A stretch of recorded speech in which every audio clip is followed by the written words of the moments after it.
Welcome back to Fourth and Favre. Today's episode, I'm going to let Mr. Bo Jackson do the introduction because I think that'll provide some context for our next guest, and I'll let our guests comment on what Bo had to say about him. Has there ever been a time on the field where you got? Oh, hell yeah. Yeah. What you got, man? We're Talk playing to against us the about St. it. Louis Cardinals in the Raider Stadium. We was in the Coliseum. We ran a trap play. And the trap play was designed, I don't know this brother's name. There was a linebacker. This brother had muscles in his breath.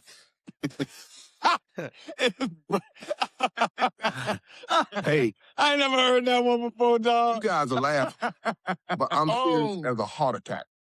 Yeah. This brother had muscles in the breath. I didn't see him. Let's tell him.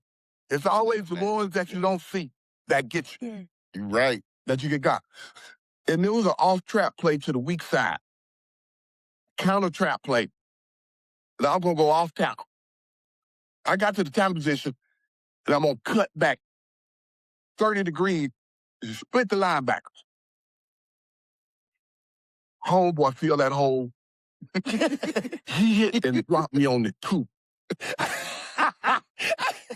I never saw him. It was like me running out in front of an 18-wheel. I'm not kidding you.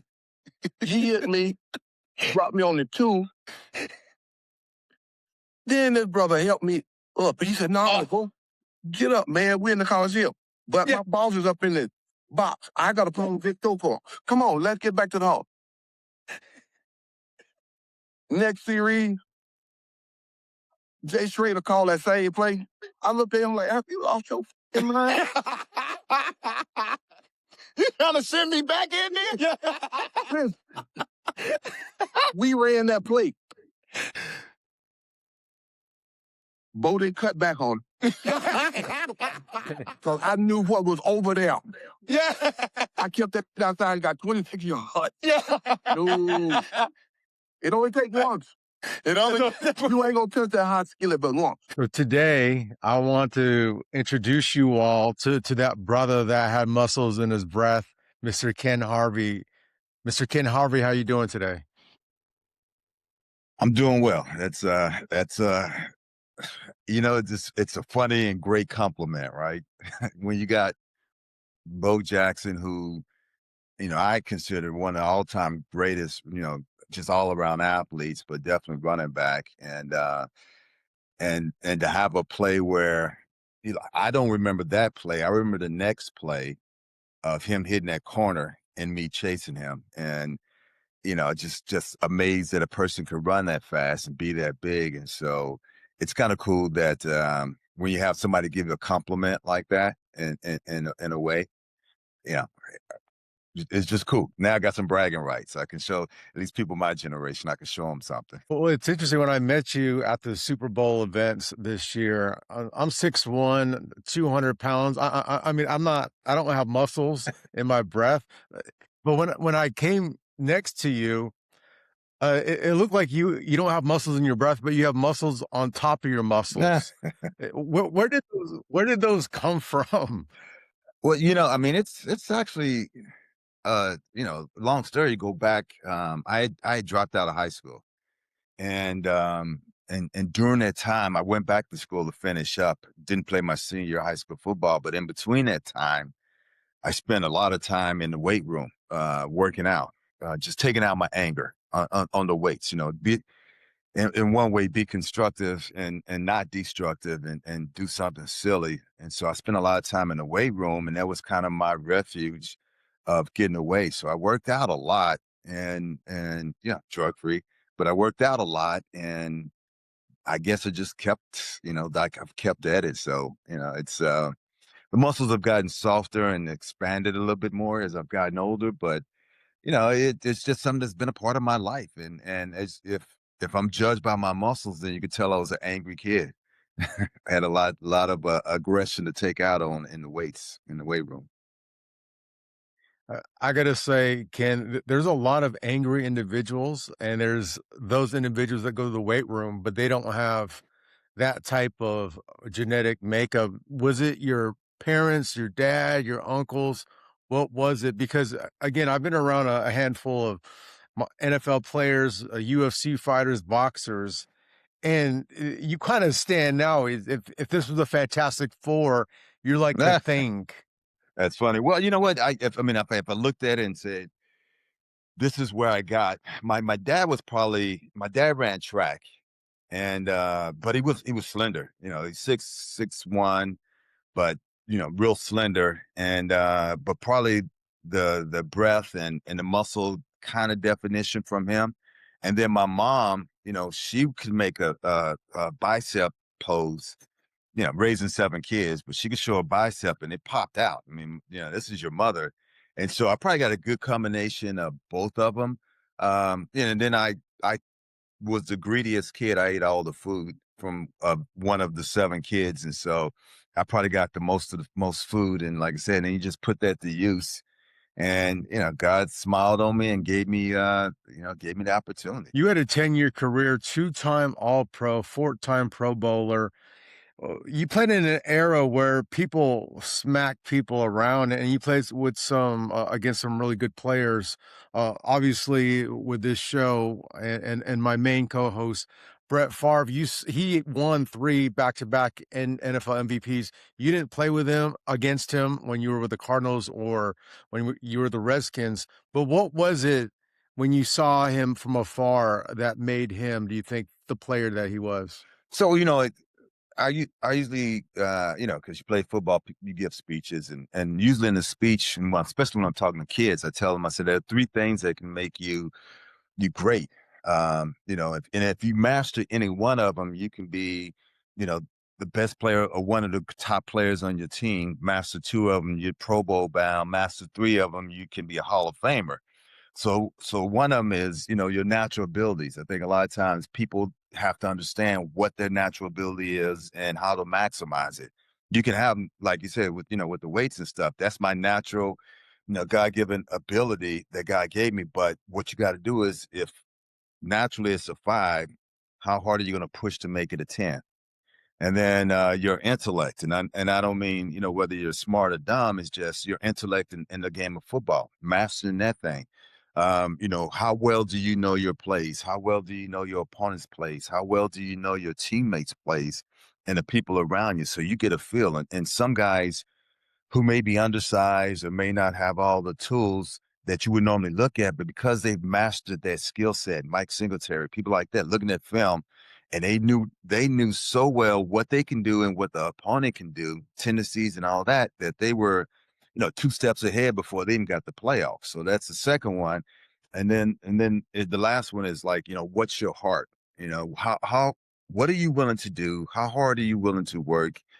How hard are you willing to push? How hard are you willing to lead? What is your heart? If your coach told you to be on special teams, what are you willing to do? Are you willing to play special teams? And if you get all 3 of those together, that then you become that type of player, like Brett Favre. Then you become a great player. Then you become the ones that stand out. That not only are you known just in your area, but you're known all over the league and all over history as one of the greatest players. And that I think, sometimes people undervalue 1 or 2 of those things. They don't realize that it takes all 3. I look at my career, and I think, I had the natural ability, and I tried to maximize that. I had the heart and would play and would go, but I didn't. If I had to go back over again, I would watch film more and study more. I knew what I was supposed to do and what the defensive scheme was, but I would watch film a whole lot more and be more of a student of the game, because I think that would have been the added component. And I'll say that also, in that when you understand what you can do and what the opponent can do, it gives you freedom to be something else, and if the play calls for you to go outside, but your quarterback is going to run away on the other side, then you can dip inside that offensive lineman because you study film enough, his tendencies. Now you're playing smart. That type of thing makes you great. And when you play, again, going back to some of the greats, you named Bo Jackson, obviously one of the people you played against. Who are some players that you think would be among the GOATs, the greatest of all times that you've played or seen? I mean, everybody says it's Barry Sanders, and it's always kind of amazing how you watch film now, and as great as the film looks, the film starts getting older. People don't realize how great he was at that time. And it wasn't even so much, it was on the field while he was doing it, but it was the pre thing that you watch film and you're like, one on one, I probably can't stop this guy. It got to be a team effort. And if somebody can force your team to adjust a whole game plan just because of that person, that then becomes an all-time great. And then, you got Emmett Smith, right?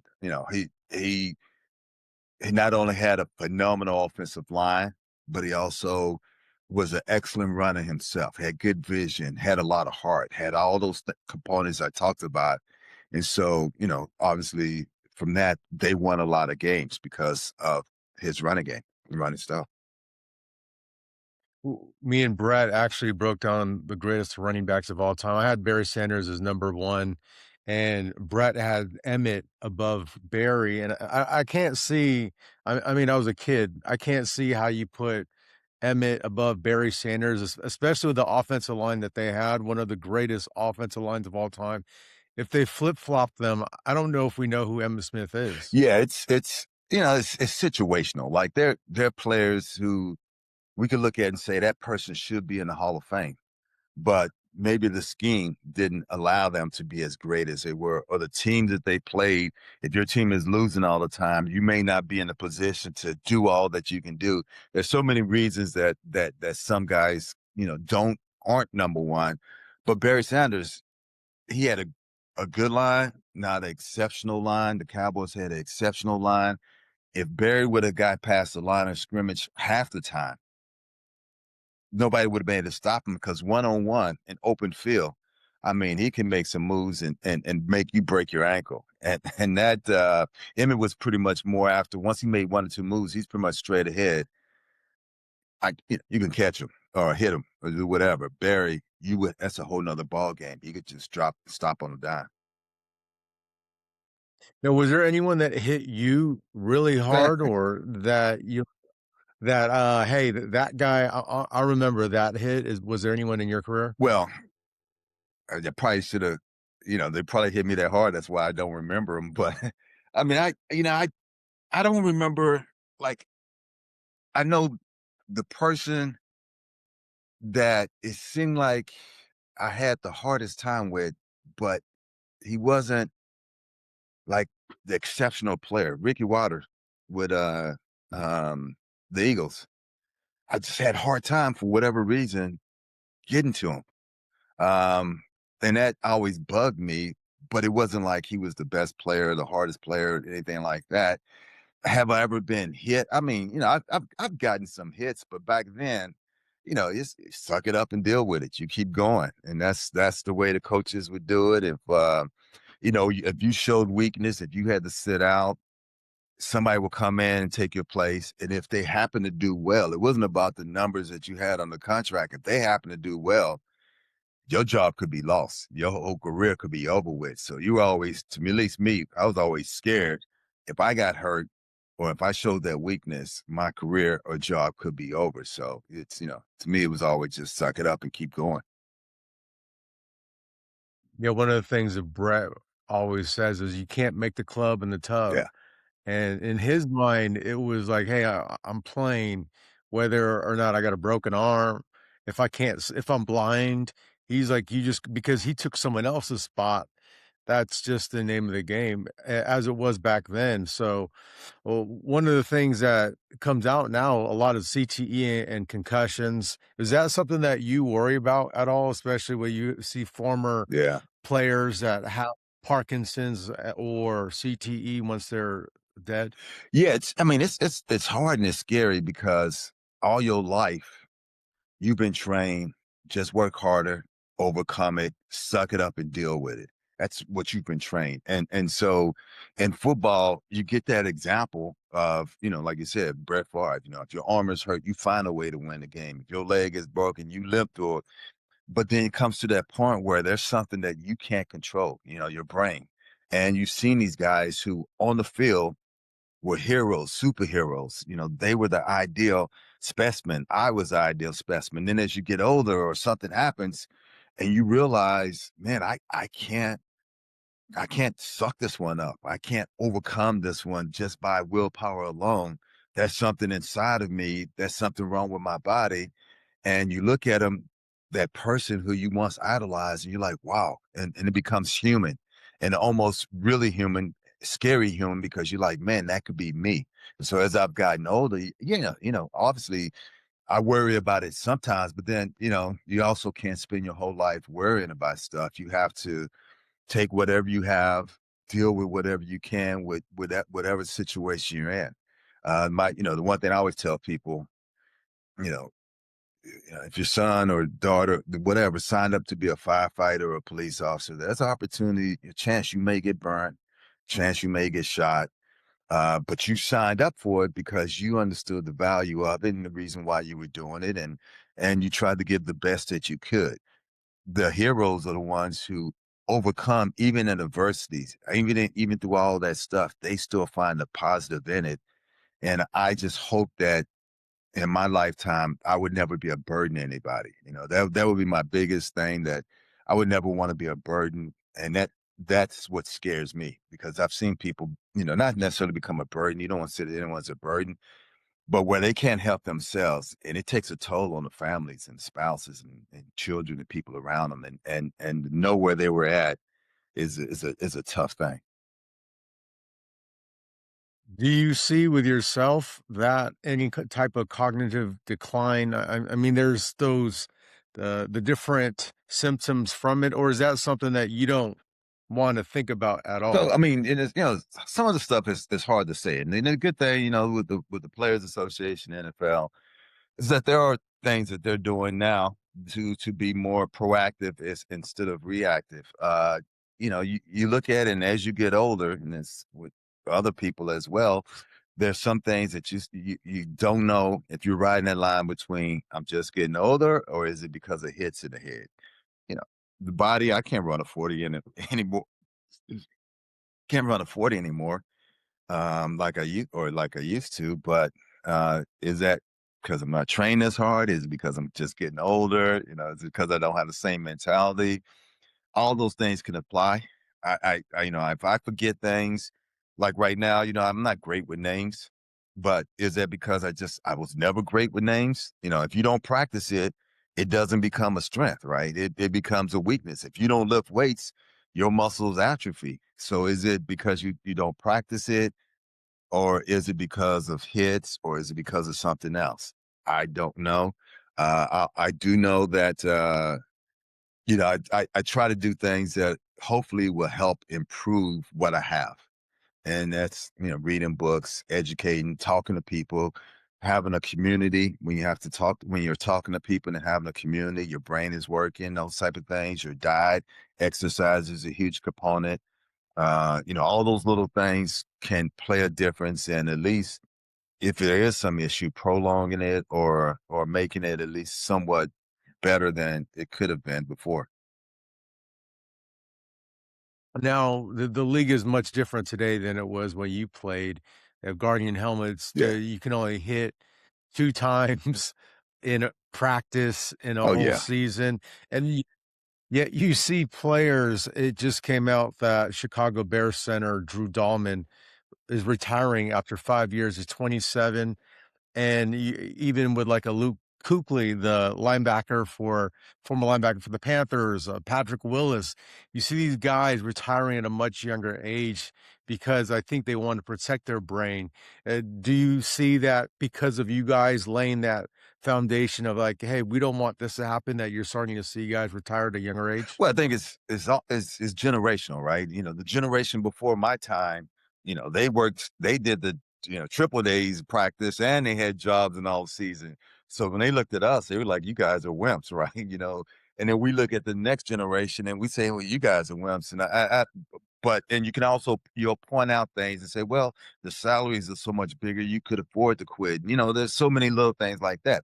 I think the players that have, and there are so many great leaders who have fought for the rights of the players post football and the rights, the players association, NFLPA, the players association have fought for the things that players can receive now post football and the help that they can get post football. Those are the ones that are pretty amazing because, you know, football at the end, even though it's a game based off of money, finance, and their ultimate goal is to make the best as much money. The NFL to make as much money as they can, playing a game using a game to expand it and get it out and all that stuff. As a player, as players, you're trying to say, I'm trying to be the very best in my position or in that game and do the very best that I can.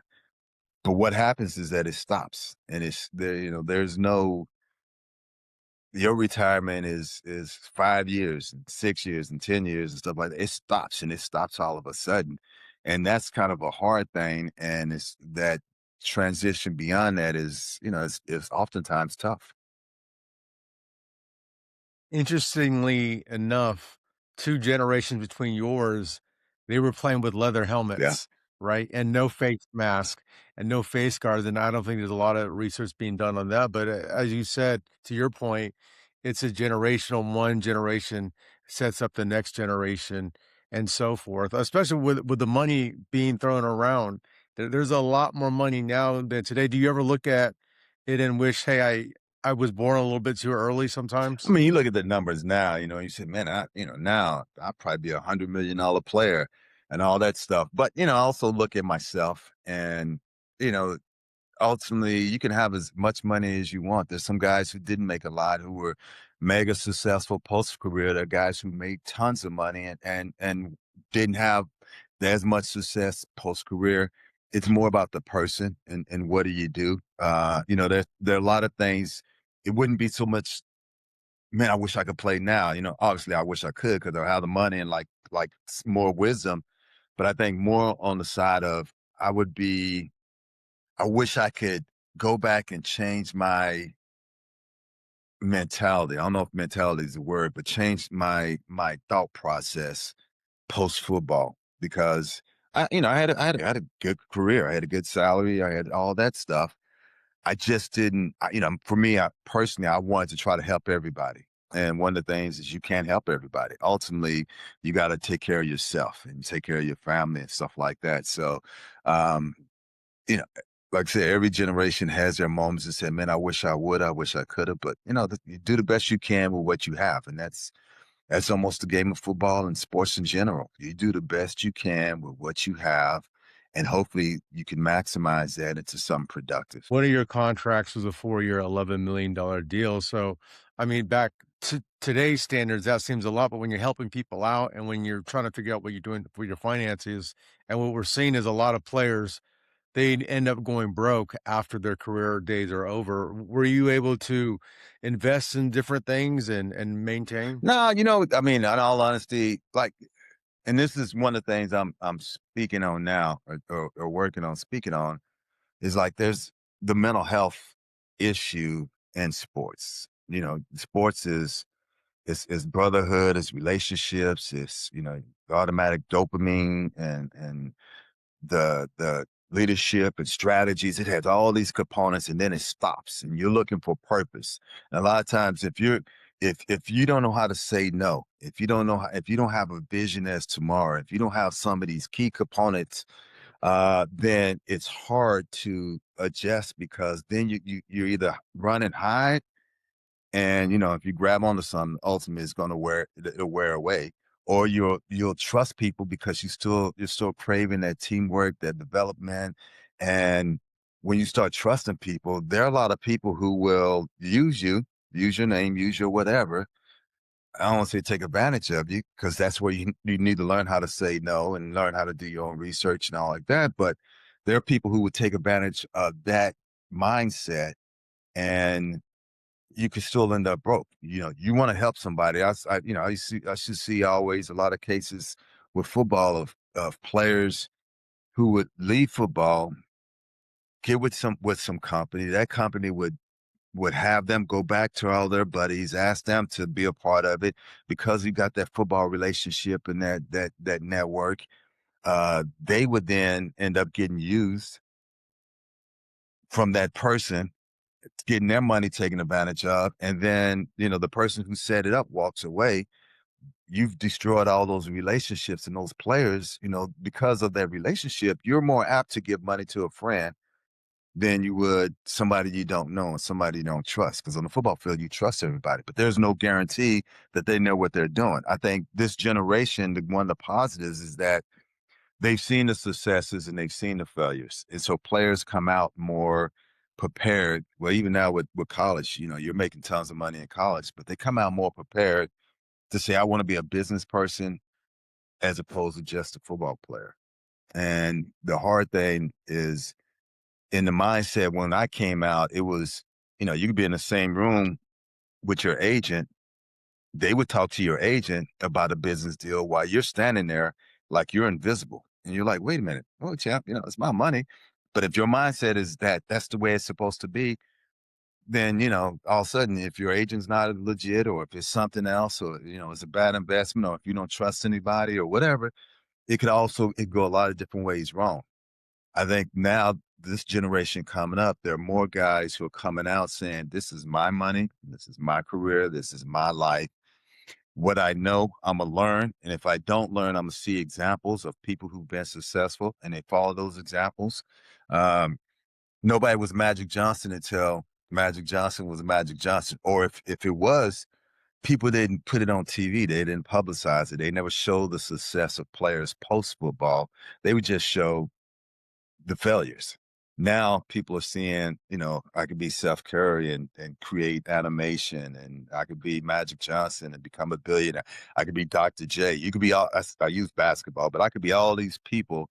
They're seeing that with athletes as well. So now they're saying, you know what? I guess I can do that too. I have the power to say no. I guess, this is my deal. At the end of the month, show me the profit statement and prove to me why I should keep you on. Because if I don't, if I don't need you, if that's not the case. And so for me, no, I didn't learn how to say no. I didn't learn how to be a good business person. But on the flip side of it, I'm always kind of like, right now, God gives you opportunities until the day you die. And so you just keep working with what you have, and who knows what tomorrow is going to bring. And so that's my belief, and that's the way I'm trying to live my life. Do you think that has anything to do with I mean, you went to Cal Berkeley. That's one of the Yeah. hardest universities to get into in the world, right? I couldn't even get to Cal Berkeley. Do you think the education that you had and maybe the emphasis on that compared to today where with the NIL deals, I saw a quarterback, a junior, he's been to 5 different universities. I'm like, he can't be learning anything at any type of college. So like there's IQ and there's EQ. And Mhm. a lot of times people may teach you the IQ part, and even the finance and all that stuff, but they don't teach you the EQ part, the emotional intelligence. The emotional intelligence is, I got a bad feeling about this guy. I don't, or guy, girl, whatever. I don't like that person, so I don't want to deal with him. I'm gonna say no. That's your EQ. That's you learning to say, I don't want this deal. Your EQ is going to be, here's a business deal. I'm going to learn as much as I can about whatever subject I'm investing in. And what I don't know, I'm going to find people who do know. I'm going to make sure that they know that they work for me. And if they don't do what they're supposed to do, I'm not afraid to get rid of them, fire them on the spot. You got to learn to say no. You take control of your situation. Your EQ is going to be that emotional intelligence. And I think a lot of times you can have the money in college, you can do all that stuff, but if you don't develop that personality, it'll never work. There's some brilliant people, I'd like to think I'm brilliant because I went to Cal, but there's some brilliant people who are homeless and broke and all that stuff because they don't, they may be like, they say starving artists. They have all this talent, but their EQ is they love doing the work, but they don't understand the value of the work. The people who understand the value of the work are the ones who will use and abuse them and take advantage of them and all that stuff. So I think that's a subject matter that schools need to teach, and they don't do a good job of teaching that part of it. They teach the X's and O's, but not necessarily. It would be like a sports commentator who's never played football. You can talk the game. You can say the X's and O's and why this person is this and why this person, you call them lazy. You can do all that stuff. But until you've actually got out there and gotten hit in the head and done all that stuff, then it's a whole different game. And that gives you some experience. And a lot of people don't get that. Sorry with the long answers. I guess this is when you get older. Man, you're just so happy someone wants to talk to you. You start giving long answers. So, so Well, I think what you separates you is you have that EQ, and with me, I have a master's degree, I have doctorate work, and you speak like someone with an academic acumen. And one of the things that is boring to people, but maybe we could have another conversation about this or do a whole podcast on education system is I think it needs to be revamped. We have students taking classes that they don't even need and not preparing themselves for the real world, but nobody wants to hear that because it's a business, and that's what the institutions are, instead of trying to get people prepared for the real world. I mean, and there's, it becomes extremes in areas, right? Like the educational system, not everybody's going to fit into this cookie cutter, but we try to put everybody into a cookie cutter. But then you have to supply the resources and things that allow people to get outside the cookie cutter. So that, like there's a problem. People oftentimes only see a piece of the problem, but don't see all the problem or take it from different angles or take it from different positions. And you'll never please everybody. But I do think that, with the educational system, it's, it's training. It's like going to training camp. Football, to use football analogies, going to training camp is teaching you some basic skills, but it's not some players will go into football. Like when they go into the pros, I've seen guys who offensive linemen who are big, massively strong, but they were never taught technique. And because they were never taught technique, I would destroy them because they teach them by balance. They just taught them to use their strength and taught them to do whatever. And so they go into the real world and they get destroyed because they were never taught that. I think it's just, there's some other things that need to be taught in the educational system. Not that the educational system is bad, but I think that there's some things that need to be taught. And even some of the things that, people are trying to get rid of. They try to get rid of sports in schools. Studies have shown that it's a good source of mental health. What's bad is, the bad coaches that you may have. And that's and not bad as in losing records, bad as in personalities, the way they train people and teach people. Some of the most successful people will think they're coaches because they said, the coaches were the second parents to them or even the first parents to them and taught them discipline, taught them skill sets that they would have never learned. So, I can go on a rant with all this stuff, but whatever. Right. And which leads me to my next question about your books. You've actually written kids' books and you've worked with and novels now that I'm learning is one of the books you worked with was your former teammate Terry Crews, who's now an A-list celebrity. So, well, let's start with how was it playing with Terry Crews, the football player, and then he become the megastar, and then working with him on the books? So as a football player, when I said, if you get hurt, somebody can step in and take your job. Like he was a legit good player, hungry, good athlete, willing to do whatever it took. I got hurt one time in a game. He ran in, he made 3 tackles in a row. I got better, jumped off the plate. I'm like, this guy's too good. He's right behind me. But in the NFL, sometimes you can get a reputation. If you get cut from one team, cut as opposed to getting traded and all that stuff, cut from one team, then all of a sudden you get that reputation of he's just a a guy who's going to go around to different teams, and you never really get any plants. And all of a sudden, in all coaches' mind, he's expendable. He was that person that was expendable. But for me, I thought he was a great athlete and probably equal on par to me in a lot of ways. I was a better pass rusher, but outside of that, he was a great athlete and was my backup as the mega superstar. He's written several books or had several books written about him. And one of the things he said, one of the turning points he said in his life was that he was going to take one, he learned how to say no.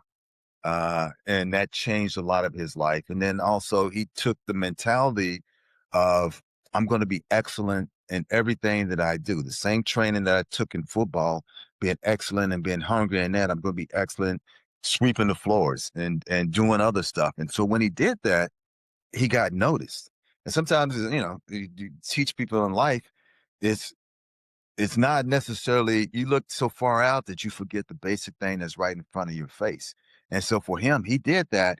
And the cool thing to me, we don't talk as much, but the cool thing is that he's no different than he was when he played. He was always a good guy, always a guy who was super creative, cared about people, and just had a really good attitude. And so he's never really changed. And that I think is a huge asset. Can you talk about the books you've written Oh yeah. and the names of the books? Where can we find them as well? And what was your motivation in writing the books? So the first book we did, or I did, it was with him. It was a book called "Come Find Me," and it was with my boys were the character. And the main thing, this was almost 25 years ago. But the main thing from that book was that I wanted my boys. One of my boys came home and he was like talking about this contest on TV, and if you win, you could be one of the characters. But he was all worried because he was like, there are no brown characters, and it just hit me that kids, man, through the eyes of kids or through the mouth of babes, you look at it, and for him, he's trying to change his whole world to fit into being a character in a kid's book because that's the way the world saw him, was that you're not good enough to even be a character in a kid's book. And so for me, I was like, man, I want my kid to see themselves as a character in a kid's book. Also wanted to have people know, there are two African American dads who cared about their kids enough that they're willing to try to make a kids book for them. There was, you had this image stereotype of black dads, African American dads. You had this stereotype of kids that they would never get shown. Your environment kind of creates this world of saying that you're not good enough. And people don't realize it that kids soak in those little things that sometimes you don't even realize it. So I had this idea for a little kids book, but then I gave it to Cruz. And sometimes you can give an idea to a great artist, a great creative, and they could take it and run with it and make it into something spectacular. And he did this amazing artwork for the kids book. And it was a simple book. It was kind of like hide and seek. I wanted to make it where any kid could read it and say, that's me, but my kids could read it and say, know that that's them. And then, years later, we also did augmented reality with the book. And augmented reality is, we were kind of ahead of the curve of using technology with a book and put them together and say, this is something that kids can use and hopefully have a good time. And we wanted to make sure that with the augmented reality, it wouldn't read the book for the kids. It wouldn't do everything for the kids. This was an opportunity for the parents to sit down with the kids and use the technology and at least have that together time. And I thought that was really important, is that they could have that together time. And where can people find the books? Or is it the AR side? Is it an app? It's an app. It's an app called the same title as the book, but unfortunately, right now the book is on hold. I haven't republished it. I have some copies here. Obviously, now I have copies, and I usually go give them away at schools and for kids. But it's Come Find Me, and you can find some online. If you type in "Come Find Me." And then you just go to the Apple. You got to have an Apple phone. You just download the app, and you'll be surprised when you put your phone over the picture will come alive on your phone and move. And so it's kind of a, like I said, we were way ahead of our time using technology. And more so than anything, I thought it was cool that, it's two fathers who've been married to their wives for a long time, who love their kids, who were doing something, two African American fathers. And given at the time, like I said, this was 30 some years ago, what you saw on TV, where, usually them coming out of prison, them running away from being a parent, them doing all this other stuff. And so, whether it wasn't necessarily just for me, but it just kind of worked out that, that was it. And Cruz, more than anything, I mean, I give him all the props. He did the brilliant artwork. When we republished it again, he put up all the money to make the books and to do the augmented reality. And so, to a lot of credit to him. And like I said, that's just the type of person he is that he's a good guy who wants to do some good things. And he's been doing that all his career. Since you bring up the family, and this is not something that we've talked about on the podcast at all, and I look at people, the statistics of people of color, and in these realms, fathers, there's a lot of absentee fathers, and now we start to see that there's repercussions in society, and not only that, but there's organizations that want to break up and disrupt what that family looks like. I give an example, and again, I've never spoken about this, but my father left the family, and he never was really there. So there was repercussions from that. And I would even say till to this day, a strong father figure makes a big difference, but yet society says you don't need that. You can do it on your own. And then we're in this uh, lifestyle of money and social media and hip hop. And are these some things that you see? And what are your thoughts on that? Yeah, I mean, look, the world tells you you don't need a father, or a single parent is good enough. And there's nothing wrong with being a single parent. I mean, there's some amazing people and have amazing kids and have done some amazing things just as a single parent. But it was man and woman together to raise a child. And because it's become so diluted and so corrupt, it's destroyed a lot of lives. And even now, it's hard for for a man or for a woman to define what a man or what a woman is supposed to be as a parent, because the examples have been so skewed and changed so much. And so I'm not, I never try to put myself in a position of saying what's right or what's wrong.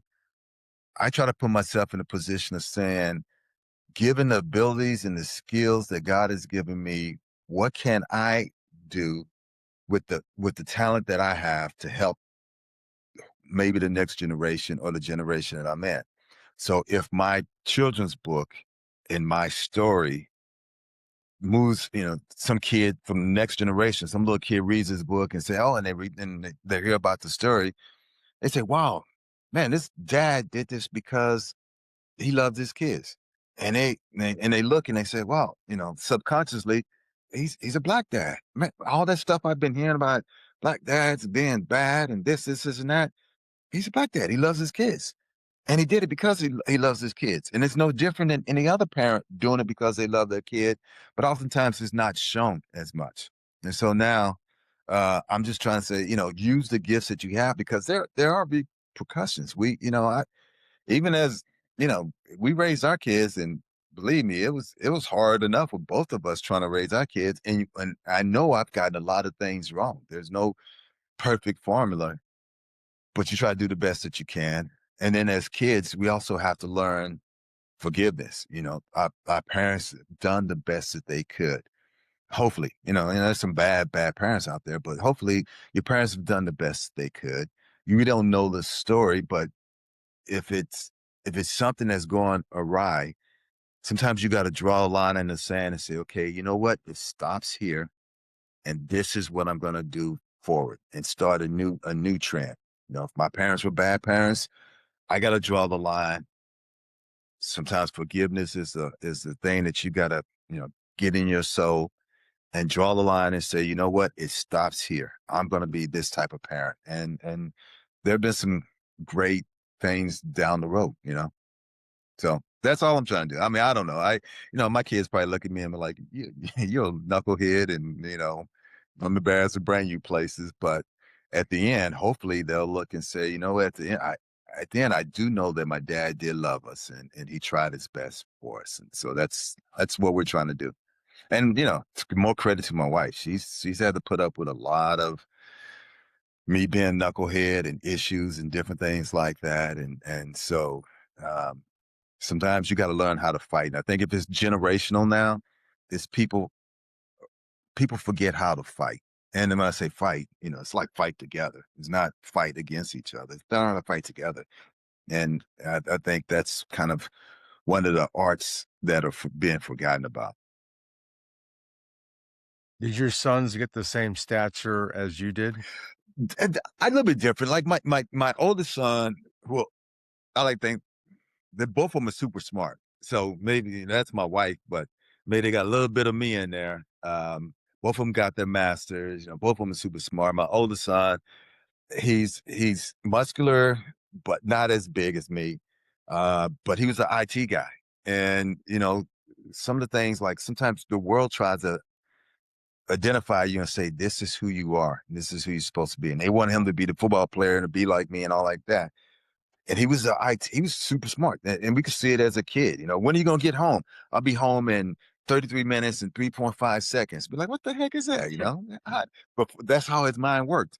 And so he got that. And hopefully, however it worked out, he's super smart, but he works out a lot. So he's kind of yoked up as well. I'm actually a little jealous.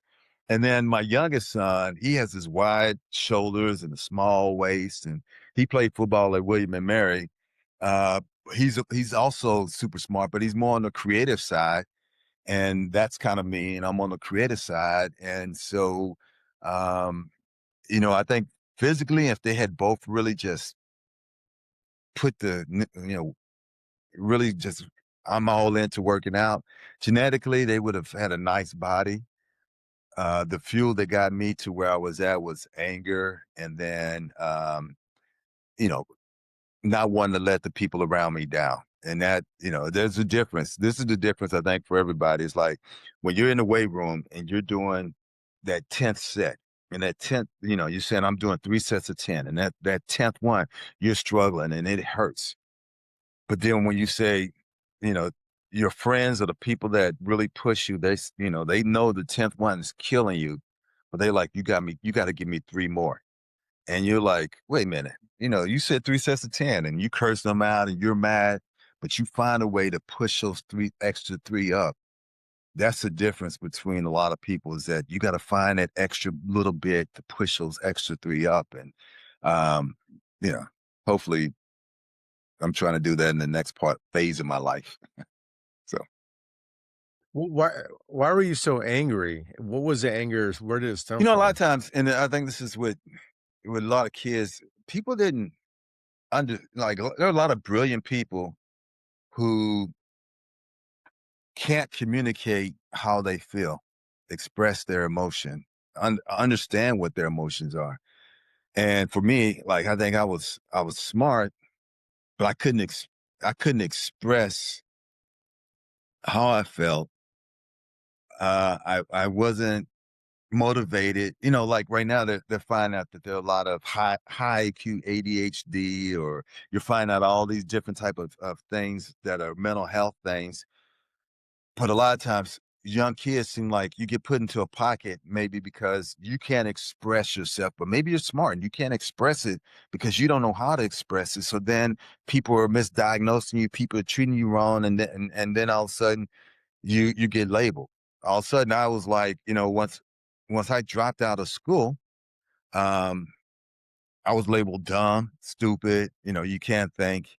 And so now all of a sudden your anger becomes even that much more, because now this is a label and everybody's like, well, why don't you just go and work, you know, digging ditches, or why don't you just do that? And then you're frustrated to death because you're like, no, I'm supposed to do something greater than that. I know I'm supposed to be, I know I'm smarter than that. Now you're frustrated, but you don't know how to express that frustration, or how to take that energy and use it in some way.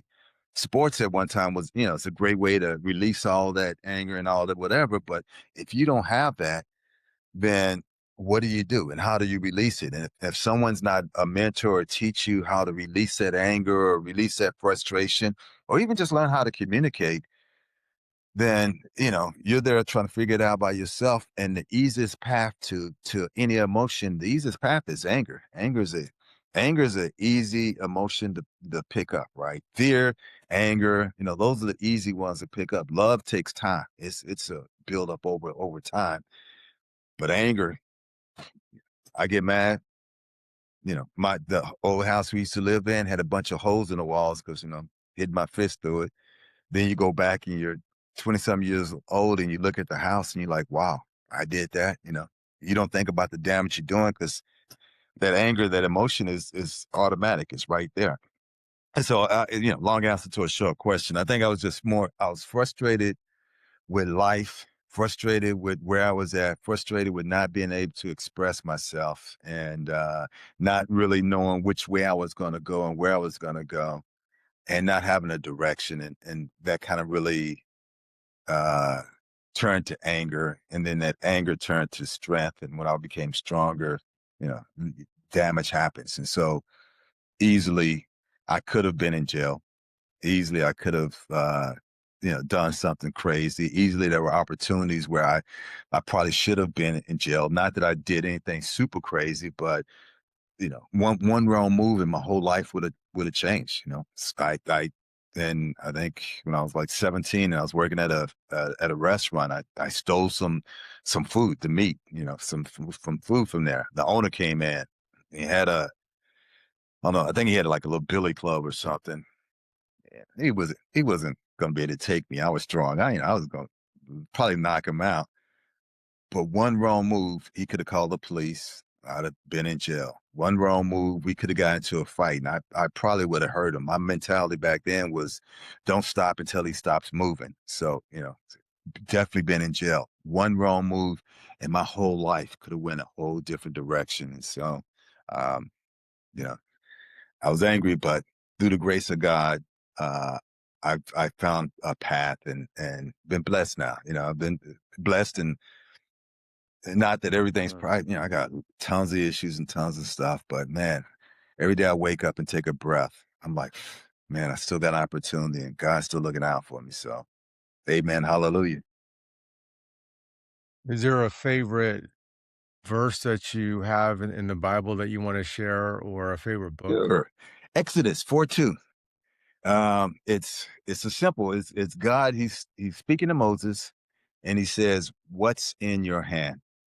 And I read that verse, and to me, God was telling Moses, he's like, look, Moses, if you trust me and if you believe in me, then this staff, this stick, this little thing that you use to tend sheep, this little thing that you use to lean on, if you trust me, you're going to lead people. If you trust me, you're going to part the Red Seas. The very gift that you have that you might think is nothing is the very thing that I'm going to help you use to change the world.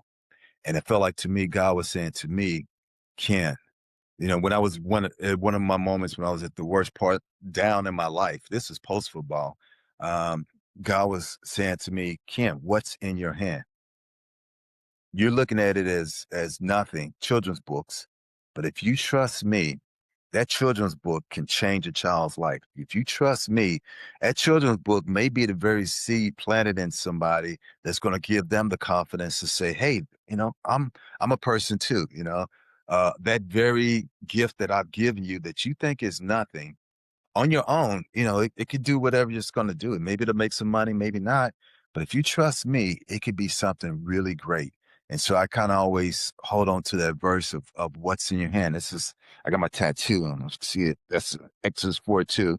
Not a big tattoo guy, but that's one of them because, that's what I'm trying to live by stuff I do, people look at me, and like you said, I look like muscles in my breath, or I did look like muscles in my breath. I don't look like a person who would write children's books.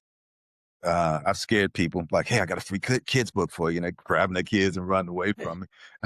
I don't look like the person who's writing plays or trying to write songs and things about caring and things about God. I don't look like that. But God can take the person who doesn't look like anything and make them into something that they're supposed to be. Because in his eyes, we're all supposed to be leaders and we're all supposed to be great. And so, that's all I'm trying to do now in the latter part of my life, even to the point of, saying being 60 is not too late to start anew. On my 60th birthday, I did stand-up comedy for 45 minutes. Um, yeah, I, yeah. If you ask, Did they laugh?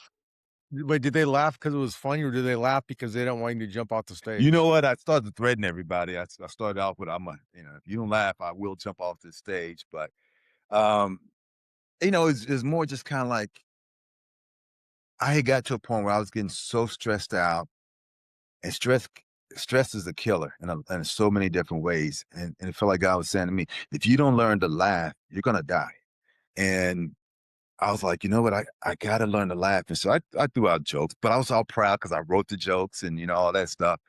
Day before I was getting ready to do my routine, this friend of mine's lady, she called and she was like, go ahead and tell me your best joke. And I told her my joke, and she was quiet for a minute. She was like, oh, do you have anything else? And it just like, okay, it just threw me off, man. But people laughed. Maybe it's because of my birthday, maybe it's because of me threatening them, but people laughed, and at the end, the message hopefully is that it's never too late. Never too late to try something. It's never too late to do something. You just part of it is you got to step out, and maybe what's in my hand again, right? Doing something that people don't expect, people will look at it and say, wow, I guess anything is possible. This Joker, he's not that funny, but he tried it. And that's something I would never do. I would never step up there and try to do something. And he's like, at 60 years old, he's stepping out and trying to do it. And sometimes what you need is to see somebody willing to take a chance and do it. Ken, final question. We end this with a Hail Mary question. I actually have two Hail Mary questions for you. The first one is there a story that you've never told from your playing days that you're like, I probably shouldn't tell this story? And the second Hail Mary question is, what player did you play with that you could not stand and you just was vile in your eyes, and why? Okay, so I'll go with the last question first. There was when I was in Arizona, and I'm not gonna get the player's name because we actually kind of became friends a little bit afterwards. But there's a player playing for Washington. I'm on the Cardinals, where I'm on the special teams. I'm on the punt team. He's on the punt return team. Before the play's going, we're kind of bent down, you're getting ready to get hike the ball. And he's talking to me. He's in Washington. He's like, man, it sure is hot out here. And I'm like, yeah, that's Arizona. It's burning up out here. And we joking a little bit before he hiked the ball. And he just cheap shot me dead in my stomach. And it felt like everything in my body came out, and I still had to run down the field. And I was like, if I ever catch him, I will cut his heart out, flashback. But I was like, I will destroy him. And then I end up coming to Washington, and I see him, and I'm like, let me get you in practice. I'm going to take your head up. I'm going to light you up. And he actually turned out to be a cool guy. And so I'm like, still wanted to hit him, but whatever. That was my one Oh, story. who was the guy that did it? I mean, that's a kind of a fun story. Well, it was Sterling Palmer. Uh, Okay. he was a guy that was actually a cool guy, and that's kind of power of sports is that once you get a chance to be together, you realize the histories and all that stuff. But when he did it, man, it taught me a lesson in football that you always keep on your guard. You don't there's no friends on the football field. There's no friends on the enemy line, and then well, as you can see, it still bugs me, but anyhow. And then what was your first course? The first one was something that people don't know. A story that you've never told that you're like, you know what, I probably shouldn't tell this story, and it's going to come out finally in 2026. Mr. Ken Harvey's going to give it to us. I don't, I don't, I don't know if I have a story like that. I mean, I know one time, like there was an incident here. My wife was at a restaurant at a fast food place. I think it was a Wendy's. The people behind, she was going through the drive-through. The kids were in the back. She was trying to order.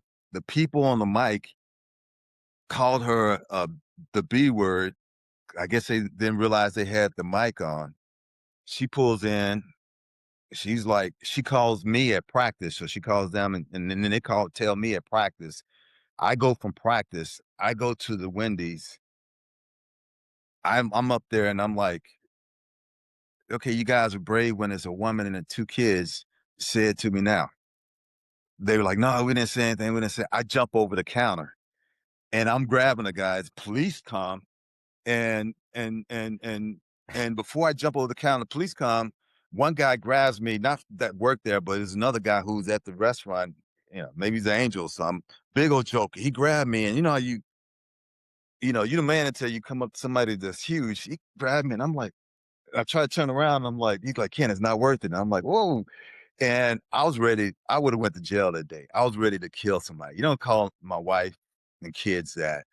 And so I jumped over the counter, and ultimately, I'm like, I guess I at least had a little football pull, but I'm like, look, you know, all I want is an apology. You don't disrespect a person. You don't disrespect my wife or my kids like that. Apologize. And they made her apologize. It never got on the news. It was, it was before the cell phones and all that stuff. But, normally I'm kind of a cool guy. But that time I lost it. I was ready to jump the guy. So there you go. That was my endorsement. Mr. Ken Harvey, we thank you so much for coming on, and we'll definitely have you on again. Appreciate it. Sorry I'm blabbing on, but yep. Thank you for having me on.